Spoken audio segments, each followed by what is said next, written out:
It was 2:14 in the morning when a French AS-565 Panther helicopter hovered just 50 feet above a Russian tanker called the Baltic Leader, sitting dead in the middle of the English Channel, the narrowest, most congested shipping lane on the planet.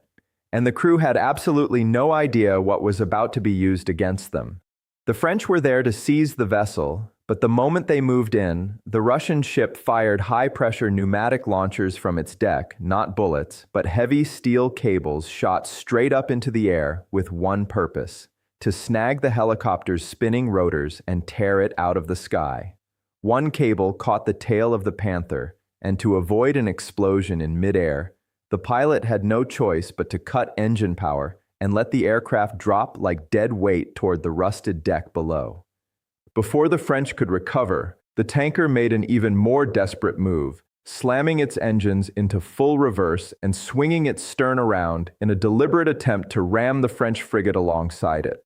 A ship that, if struck broadside by something that size, would be crushed like a tin can, forcing the warship to burn its engines to full power and wrench itself out of the collision path at the last possible second.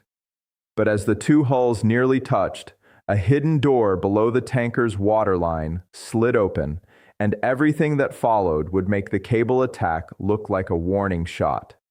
The French frigate was among the most capable warships in the region, but in the tight confines of the channel, its sophistication was being slowly neutralized by the sheer brutal engineering of a vessel that looked like a rusting commercial tanker on the outside. The frigate's commander saw the Russian ship swinging its bow directly at the center of his hull. If it connected, the thin plating would give way and the ship would likely break apart. So the crew opened fire with the 76mm deck gun, not targeting the hull for fear of triggering an oil spill, but aiming for the bridge, firing 3 shells in rapid succession that shattered the glass and reduced the electronics inside to wreckage. The tanker didn't slow, it didn't even flinch, because the Russians weren't on the bridge at all. They were controlling the ship from a heavily armored compartment buried inside the engine room, behind 3 feet of reinforced steel below the waterline, and destroying the bridge had done absolutely nothing. With the tanker now less than 200 yards away, the French frigate threw itself into emergency flank speed and barely cleared the collision. But as the Baltic Leader missed the frigate's side, the Russian crew used the ship's massive rudders to whip the stern around like a steel pendulum, and the impact was unavoidable. The back end of the tanker slammed into the side of the French warship, flattening steel railings and sending the radar mast swaying hard enough that it nearly snapped clean off. This was not an accident. The moment the hulls made contact, a hidden system triggered on the tanker's side. A series of hydraulic clamps tipped with hardened hooks fired outward and locked onto the French ship, tethering the two vessels together. The tanker outweighed the frigate by a factor of 5, and it immediately began using that mass to drag the warship sideways, pulling it toward the shallow, rocky coastal waters where it would be grounded and destroyed. The French Navy's own ship had just been turned into a prisoner on a leash. 5 miles away, a surveillance aircraft was diving toward the scene and using synthetic aperture radar to see through the tanker's steel skin into its cargo holds, and what it found changed the picture entirely.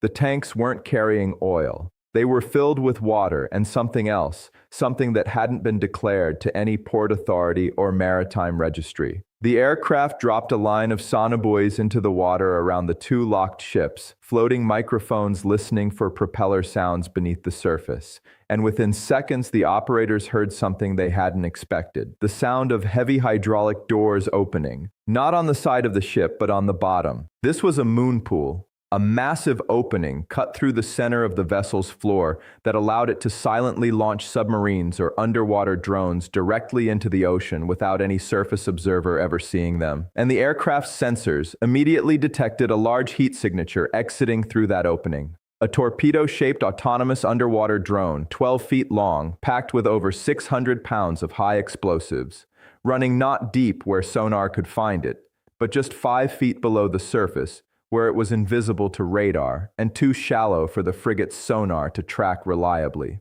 heading directly for the warship's exposed propellers. On the frigate's deck, the boarding team of Marine commandos understood they had one option: get onto the tanker and find the manual release for those hydraulic clamps before the drone reached its target. They slid down ropes from a second helicopter onto the tanker's deck, but the moment their boots touched the steel, the tanker activated its passive defense systems. High-pressure jets along the deck began spraying a mixture of seawater and industrial lubricant that turned every square foot of steel into a surface as slippery as wet glass, sending commandos sliding toward the edge of the ship and the freezing water below. Then, remote-controlled machine gun turrets rose from hidden positions in the deck and opened fire on the helicopter, forcing it to break away and leaving the commandos stranded on a lethal, slicked surface with no air support and a gap between them and the objective that was growing by the second. The surveillance aircraft overhead couldn't fire, not while the French and Russian ships were physically locked together, because any explosion at that range would kill both sides. Instead, it pushed into a low pass at just 100 feet above the water at high speed, and the pressure wave from its 4 engines hammered the tanker's deck hard enough to knock the machine gun turrets off their aim and blow the lubricant film off enough of the surface to give the commandos a few seconds of traction. When they finally reached the main hatch and pulled it open, what they found below stopped them cold: a fully equipped laboratory.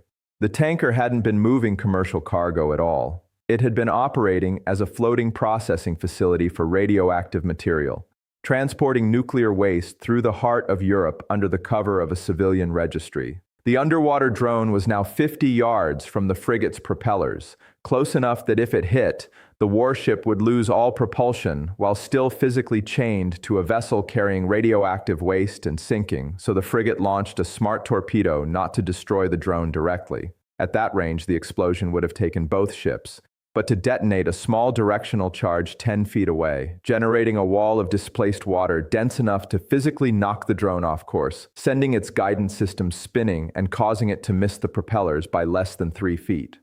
A temporary win, but the tanker had 3 more drones ready to launch from its moon pool, and as the underwater battle continued, the Russian crew began the move they had been saving for last. Automated pumps began shifting thousands of tons of seawater into the bow and stern of the ship simultaneously, leaving the center cargo hold empty and pressurized with air, creating massive torsional stress across the entire keel. The ship was deliberately bending itself in two. The deck plates beneath the commandos began splitting apart, rivets popping like gunshots, and as the hull started to fracture, it released one final hidden element from the moon pool. A team of combat divers who had been waiting in a pressurized compartment, tasked with swimming to the French frigate and attaching magnetic mines to the hull while the clamps still held the ships together. The surveillance aircraft tracked their thermal signatures entering the water and immediately sent an emergency data link to a destroyer that had been running dark and silent 10 miles away. And that ship entered the fight at 30 knots, cutting through the North Sea at full power. The tanker detected the incoming destroyer and activated an acoustic defense system. High-intensity sonar transducers mounted along the hull that could fire a sound pulse powerful enough to cause severe internal injury to any diver in the water. But the destroyer didn't rely on sonar. It fired a surface-mode missile guided by the surveillance aircraft's radar, not at the tanker's hull, which would have ruptured the radioactive cargo, but with surgical precision at the single point where the hydraulic clamps connected the 2 ships, and the tether was obliterated in an instant. The French frigate was free, its captain throwing the engines into reverse and pulling clear just as the tanker's keel finally gave way and the ship broke in 2. The helicopter returned, armed this time with sea-skimming anti-ship missiles, and used infrared cameras to pick up the heat signatures of the remaining drones as they broke the surface, taking them out one by one, each hit triggering a massive secondary detonation as the onboard explosives cooked off. The destroyer used its close-in weapon system to sweep the water where the Russian combat divers had been spotted, laying down a volume of fire that cut off their approach to the frigate completely.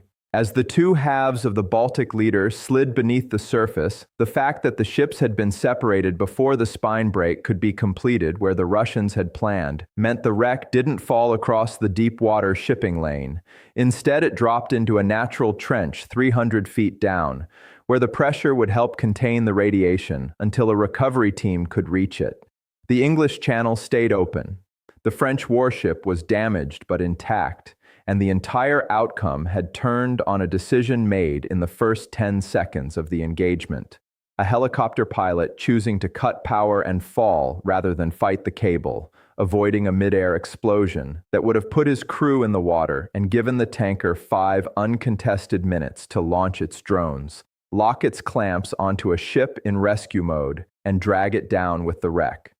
The margin between a naval engagement and a radioactive catastrophe in one of the world's busiest waterways was less than 6 inches of steel cable, and the lesson it left behind is one that no maritime commander can afford to ignore. In modern naval warfare, the most dangerous weapon on the water is rarely the one you can see coming.